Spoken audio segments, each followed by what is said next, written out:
C'est l'heure des news d'ici et d'ailleurs. On file rejoindre David au Japon pour ne rien rater des tendances actuelles. Expo, resto, parc, musée ou café à thème, notre correspondant de choc est dans tous les bons plans.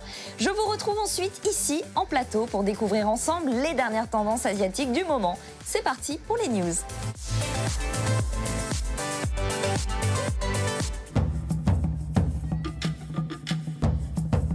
Konnichiwa, salut à tous. Aujourd'hui, nous sommes dans le sud de Tokyo, sur la presqu'île d'Odaiba, et je vous emmène à la Tahiti Festa.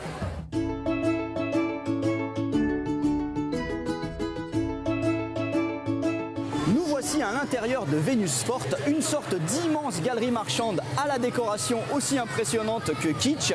Et donc, à 3 endroits de Venus Fort a lieu ce festival dédié à Tahiti.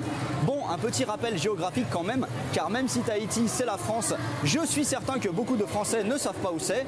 Donc en gros, Tahiti c'est entre l'Australie et l'Amérique du Sud, à peu près à 5700 km à l'est de l'Australie. La culture et les danses d'Hawaï sont très populaires ici. Les danses tahitiennes sont également pas mal pratiquées au Japon. Du coup, pendant cet événement, il y a 3 scènes sur lesquelles s'enchaînent les spectacles de musique et surtout de danse tahitienne que l'on reconnaît à ce déhanchement si caractéristique et aux petits cris qu'ils poussent sans arrêt. Les tenues traditionnelles tahitiennes, ça s'appelle un moré. Et souvent les Tahitiens, à partir du moré de base, ils rajoutent des choses naturelles dessus, par exemple des noix de coco ou des coquillages. Mais le plus génial ici, c'est qu'on a eu le droit à des spectacles de tous les âges et de tous les sexes. Évidemment, énormément de charmantes filles et femmes, surtout japonaises puisqu'on est à Tokyo, mais il y a eu aussi des spectacles avec des hommes et même des enfants, des petites filles, et c'était trop kawaii.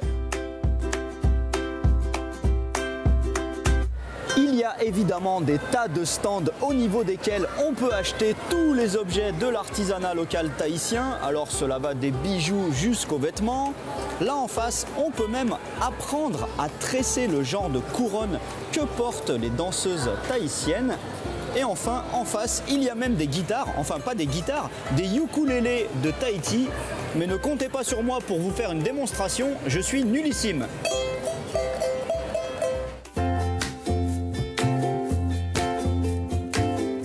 Je ne pouvais pas repartir sans manger un petit truc de Tahiti.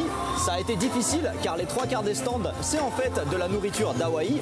Mais je me suis pris un truc qui s'appelle tuna poisson cru. C'était vraiment écrit poisson cru en français, sauf que le poisson n'est pas cru du tout. Mais c'est pas grave, c'est super bon. Ce sont en fait des petits morceaux de thon avec plein de petits légumes, des carottes, des oignons, il y a aussi du sésame. Mais ce qui rend le truc délicieux, c'est que tout ça baigne dans du lait de noix de coco avec du citron.